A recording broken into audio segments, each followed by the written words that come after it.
Hey, what's up, guys? Hope everybody's good out there. So we're gonna do a little bit of a test today. So what we have here is a store-bought chef knife. I won't say the brand, but suffice it to say you could find it at pretty much any big box store. And then we have my first ever chef's knife. Now, in all fairness on this, I maybe have a 30-second more width. That's about it. But I wanted to show you the difference between a store-bought blade and one that is hand-forged. What I'm going to do is try to destroy both knives, a la Forged in Fire style. Except for I don't have, ballistic dummies and shit like that. So we're going to make do. All right, test number one. Walnut log. Safety first, because I don't have a whole lot of faith in this thing, and I've never made a chef knife before, so don't know how that's going to go.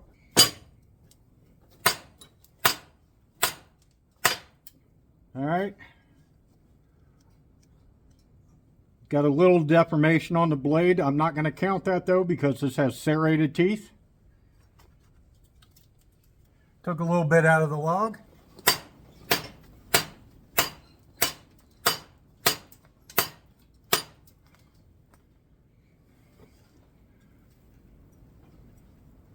Have some minor glinting there.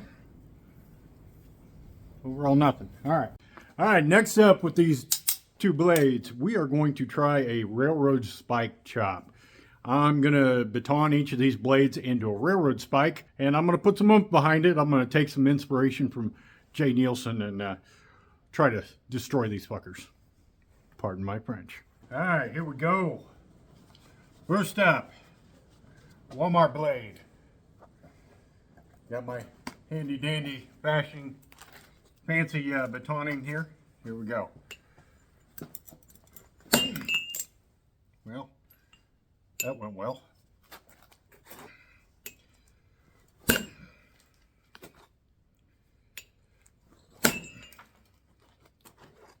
Okay, I need a different baton. It's sinking into the wood. We'll give it the double duty. This is an old pen. That blade will not sink into. All right, so round two, fight. All right, here we go. Well,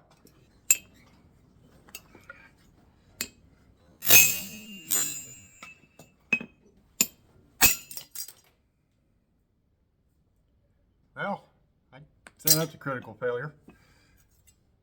All right, here we go. Stainless knife actually broke at the handle. The high carbon steel took a chunk out of the railroad spike. So we're going to keep going because, well, I didn't plan on doing anything with this knife anyway but this. So here we go. Yeah. Glancing blows took another chunk out of the railroad spike.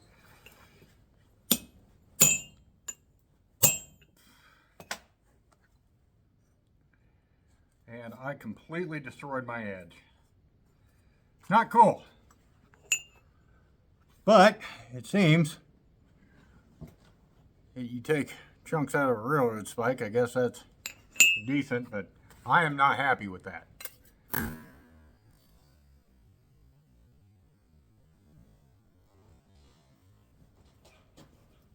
Let us do a little bend test because,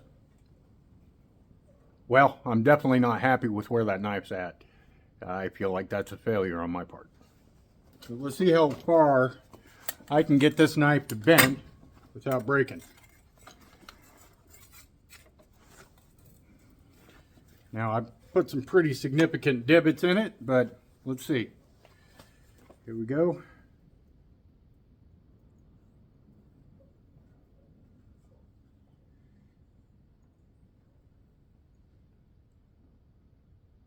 Can I get to 90?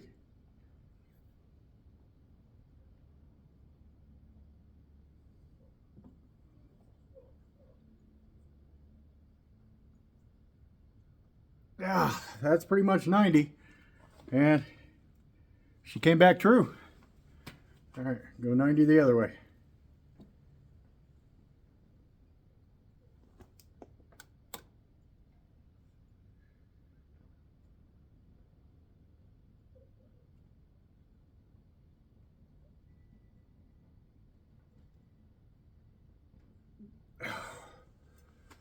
and back true.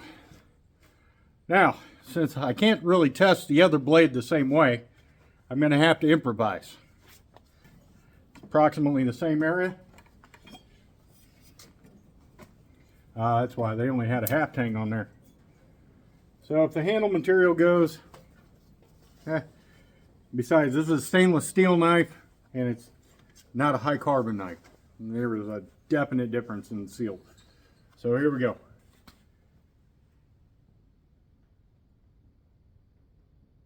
You can also tell how much thinner that is, right? And you can also tell that, well, I guess it didn't pick up a warp.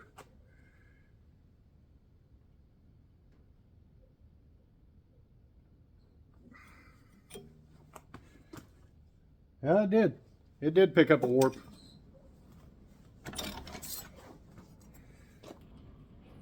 So as you can see, the stainless steel knife took some minor edge damage, but overall, not a lot.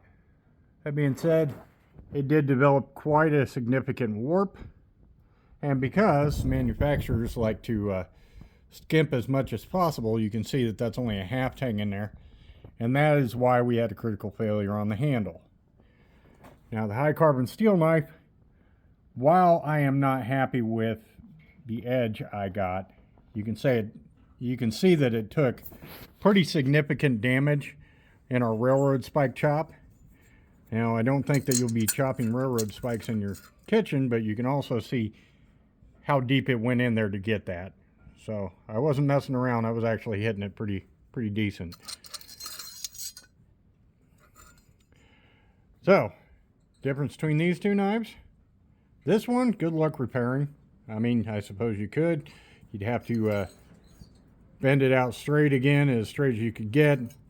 And since it's stainless, it's, well, difficult to sharpen. This one, I'm simply going to grind out these chips, resharpen it, throw a handle on it, and throw it in my kitchen. And I know it'll cut into a railroad spike. All right, guys. There you have it. Me destroying a knife because. Thank you for watching, and have fun. Be safe. Don't beat knives into railroad spikes if you can help it, and always forge ahead. Ciao. Oh yeah, I nearly forgot. The cutting test. Well, we can't really do it with the store-bought blade, but I spent about 5 minutes on the grinder, cleaned up the other blade. So here we go. Here we've got the re-cleaned up, reprofiled blade. You can see big chip out of the back there. Well, not really a chip, but a big ass dent where I was hitting it with a 6-pound metal bar. So I just put a quick edge on it, and it seems to be a little bit better. Let's try this thing if I can keep a hold of it.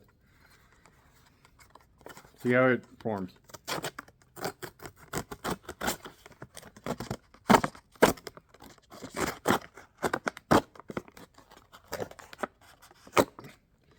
Okay, we'll go back to the other one so you know I'm just not bullshitting you here.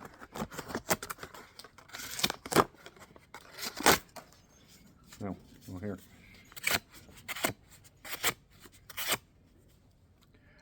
That is why you buy handmade and not store-bought crap. Because guess what? Most people that make knives, they stand behind them. And so if you have something that goes wrong, they'll say, yeah, send it our way. We'll get it cleaned up. Then you have a beautiful knife again. Thank you, guys.